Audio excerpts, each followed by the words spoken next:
Welcome to the Slop Farm. Enjoy the video. In this video, I will explain how to make delicious quesadillas using Maseca.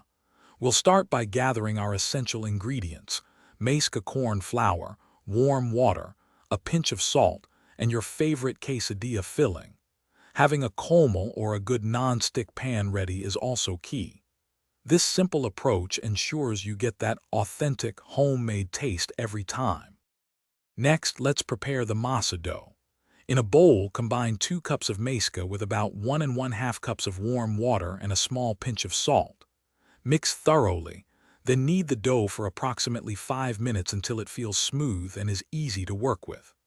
Once ready, divide the dough into small, golf ball-sized portions, perfect for individual quesadillas. Hey everyone, if you're finding this video helpful, please hit that like button and subscribe for more great content. On another note, quick recommendation: make your meal prep a breeze with these fantastic leak-proof containers. They're perfect for storing your delicious quesadillas or any other meal. Check the description below for the link and other amazing deals.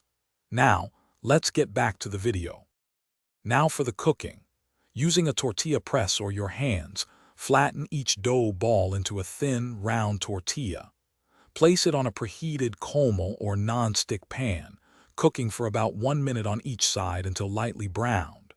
Then, add your desired filling to 1/2, fold it over, and continue cooking until the cheese is perfectly melted and the exterior is golden and crisp.